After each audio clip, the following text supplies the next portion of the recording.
people tugging on the balance for this soul. An African concept. Again, that's why I say it's important for you to understand not only the history, but the symbols associated with that history, so that you will then be armed to go anywhere in the world and resurrect your history by reclaiming and identifying your symbols. They're all over the world, sisters and brothers. Next slide, please. A couple of things I threw in just to talk about the vastness of the knowledge that was developed in the Nile Valley. Here's a photograph of an object that was once on display in the lobby of the Cairo Museum, right in front of the statue of Imhotep. This is not Imhotep, Zoser. This object was originally labeled the bird of Saqqara. It was found in Saqqara, in the region where the Step Pyramid is. This object was originally found the latter part of the 19th century, and it was aptly described a bird. It wasn't until the early 1970s that two aeronautical engineers from the Goddard Space Flight Center right outside of Washington, D.C., saw this object on display, looked at it, and then looked at each other and smiled, and thought it looked similar to planes that they had seen in America, specifically the C-41 aircraft, military aircraft. And so what they did was to receive permission from the Egyptian government to take the measurements of this bird of Saqqara. They came back to the States. They made a scale model of this bird. They put it in the wind tunnel, and they found that it had the capacity to fly. So this bird has now been relabeled the glider of Saqqara, all right? Now look at it. When was the last time you saw a bird with wings on top of its body? When was the last time you saw a bird with a vertical as opposed to a horizontal tail? And what is so fascinating is that they have been unearthing other objects such as this in Saqqara, and is now leading many scholars to possibly question the existence of aerodynamic thought in ancient Kemet thousands of years before the Wright brothers, okay?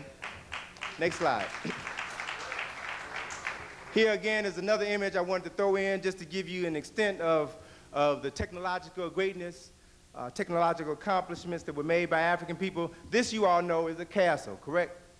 And unfortunately, because of our miseducation, as we grew up, whenever we saw castles, we would think of jolly old England. We would think of castles in Germany. We would think of castles and, Knights of the Round Table and all of this nonsense. But how many of you all realize that this drawing, this reconstruction, is of a castle that was built in Nubia 1500 BCE, complete with drawbridge, moat, towers, a city within a city.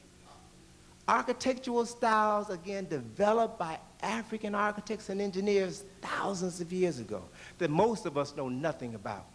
Next slide. Now, one of the reasons why we don't know about this was beautifully written about in a book by Professor George G. M. James entitled Stolen Legacy. Professor James talks about how the Greeks first came into Kemet under the leadership of Alexander, the so-called Great Macedonian, who conquered Kemet. And as he went up the Nile, he closed down many of the temples, many of the universities in Kemet, confiscated thousands of books, burnt other books. This information was then brought to the northernmost part of Kemet, or Egypt at that time as it was known, and was deposited into a university that was created after the death of Alexander, the University of Alexandria. It was deposited in the library in his honor. It was then that Greek scholars, would-be mathematicians, would-be physicians, came to Kemet to study the accumulated wisdom of the ancient Africans. It is because of this knowledge that was already available that Hippocrates went on to become the so-called father of medicine, even though he lived over 1,000 years after Imhotep, the first physician in the recorded history of humanity. It's important to understand that Euclid studied mathematics in Africa. And if you understand these historical footnotes, you then will be able to understand how, why it was possible for Aristotle Alexander's former tutor, to write over 300 books on 40 unrelated topics, which was impossible for one man to do in his lifetime at that point in time without the aid of a computer. But it was a very easy thing to do if the information already exists. And all you have to do is to translate it from Medu Neter into Greece. And then you can pass these creations off as your own. So it's important to understand this book and what it represents. It's also important to understand something about the mindset of a thief. The mindset of a thief today is no different than the mindset of a thief 2,000 years ago. Whenever a thief steals something, they would do their best to cover up their tracks. So the Greeks were no different. If you travel to Kemet with Dr. Ben or Dr. Hilliard or myself, you will see that approximately 75 to 80% of the statues of the African kings and queens and other personalities, 75 to 80% of the statues are missing heads, noses, and lips in an attempt to disassociate African people from that culture and civilization. But the statues that curiously have their heads and noses and lips in place are the statues that look like Europeans, are the statues that were carved during the Greek and the Roman occupation of Kemet, very late in the history of ancient Kemet. Next few slides speak for themselves. Statues missing noses. Next slide. Statues missing heads. All over the land. But it's also important to understand that not all the statues were destroyed. Next slide shows you one statue that wasn't completely destroyed. This is a statue of Ramesses II from his temple at Abu Simbel. Even though that nose is missing and the top part of the lip is a little shattered, you can still tell that brother may look like your Uncle Joe or your neighbor from down the street, still is a brother. But it's important to understand the extent to which Europeans had to recreate the images of the ancient Africans. Next slide shows you an image of the same king that was built during the Roman occupation of Egypt. Y'all thought Michael Jackson was the first person that underwent a drastic nose job? No. Greeks have been doing this for years.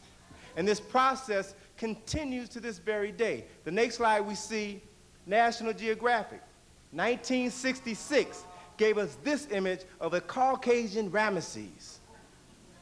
Now we know that these people were African.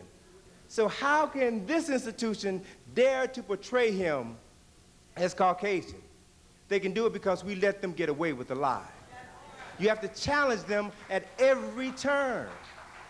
See, because they're not going to stop. They're going to continue to claim everything that is yours, as long as you continue to let them get away with it. The next slide shows you this same process, the Europeanization of Africa. This is from, believe it or not, from Ripley's Believe It or Not. 1983 says here the Pharaoh Ramesses II, who ruled Egypt for some 67 years from about 1292 to 1225 BC, often rode into battle with a trained lion which fiercely attacked his foes. That statement is true, but the portrayal of Ramesses as a Caucasian is a lie. Here you see Ramesses as a Caucasian fighting Africans. Ramesses was an African. He did fight other Africans, but he also fought Asians. There's a very famous battle, the Battle of Kadesh, which is painted on the entrance to the temple at Luxor and the temple of Abu Simbel, that describes his battle in Asia, fighting Asians. So if you don't know your history, sisters and brothers, you all will not be able to exercise the option that Mr. Ripley gives to you when he tells you to believe it or not. You won't know what to believe. Next slide. Now, remember the image of the two beards of Haremachit? And I showed you how to discern the original from the copy. I want to do the same thing with this image of Nefertiti. Now, I ran across this image at a bookstore in London, directly across the street from the British Museum. It is a German publication. This is on the cover of this publication. As we know, the bust of Nefertiti was an unfinished sculpture that was found on the floor of an abandoned artist studio. It was never finished. It was unlabeled, So the German Egyptologists who discovered it didn't have the faintest idea who